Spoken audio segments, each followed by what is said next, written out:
오늘 함께 묵상할 말씀은 시편 78편 56절에서 72절까지의 말씀입니다. 하나님이 가장 싫어하시는 것은 우상 숭배입니다. 그런데 이스라엘 백성들이 하나님의 은혜로 애굽을 탈출하고 40년 광야길을 걸어서 약속의 땅인 가나안 땅에 들어갔지만 아쉽게도 우상 숭배에 빠지고 말았습니다.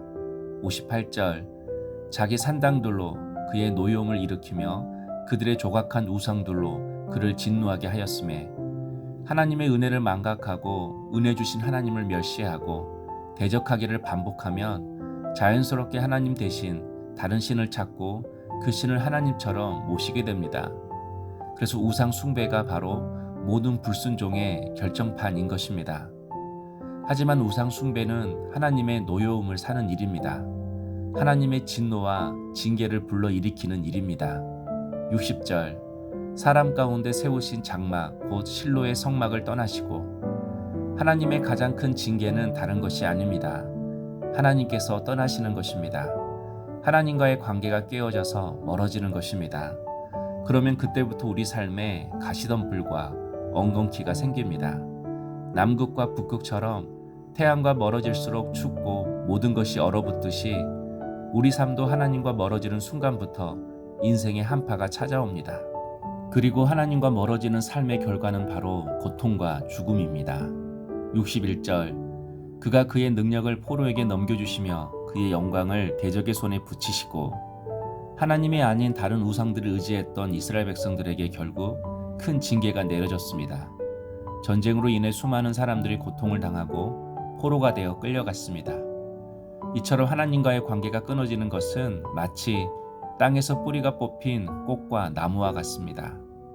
그래서 사사기에 나오는 패턴을 보면 죄악, 심판, 회개, 구원이라는 사이클이 반복됩니다. 마치 자꾸 넘어지고 일어서는 우리의 모습과도 같습니다. 그러므로 우리가 다시 사는 길은 회개하고 하나님께로 돌아가는 것입니다.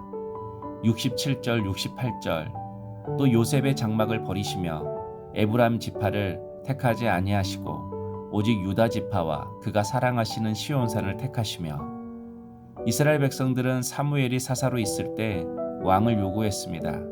그래서 처음 세운 왕이 사울이었습니다. 그러나 사울은 권력 앞에 눈이 멀어 하나님을 멀리했습니다. 그리고 백성들은 블레셋 사람들에게 큰 고통을 받게 되었습니다. 그러자 하나님은 유다 지파에서 다윗을 왕으로 선택하셨습니다. 70절 또 그의 종 다윗을 택하시되 양의 우리에서 취하시며 에브라임이라는 강력한 지파가 있었지만 하나님은 광야에서도 항상 선봉에 섰던 유다 지파를 통해 하나님 마음에 합한 왕을 세우셨습니다. 이처럼 하나님은 선택하십니다.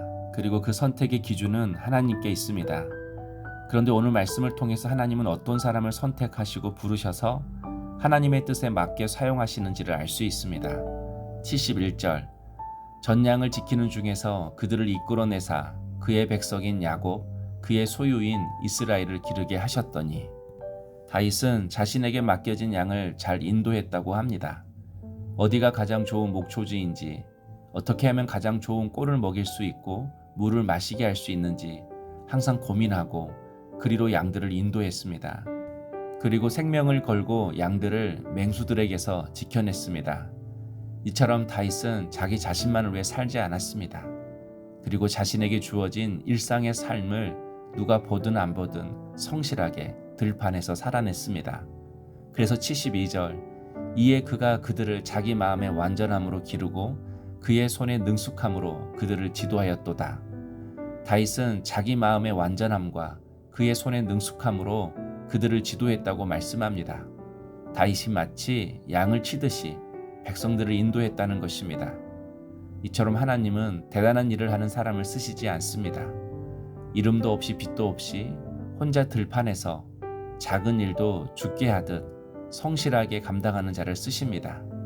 작은 일에도 묵묵히 충성하는 자를 쓰십니다. 이처럼 하나님은 다윗을 통해서 당신의 백성을 바른 길로 인도했습니다. 그리고 하나님을 믿고 따르는 삶이 얼마나 복된 삶인지를 다윗을 통해서 보여주셨습니다. 하나님은 우리가 다윗과 같이 되기를 원하십니다. 하나님의 마음에 합한 자가 되어 하나님의 마음으로 한 사람, 한 영혼을 세워나가고 이 땅에 소망을 주는 사람이 되기를 원하십니다. 기도하겠습니다. 하나님, 다른 무엇과도 하나님을 바꾸지 않고 하나님만을 주인 삼고 살아가는 하나님의 백성이 되게 하옵소서. 주어진 일상의 삶을 믿음으로 잘 살아내게 하옵소서. 어떤 일이든 죽게 하듯 맡겨진 일을 성실히 감당하게 하시고 이름도 없이 빛도 없이 주의 십자가 지고 살려내는 소명의 삶을 살게 하옵소서. 예수님의 이름으로 기도하옵나이다. 아멘.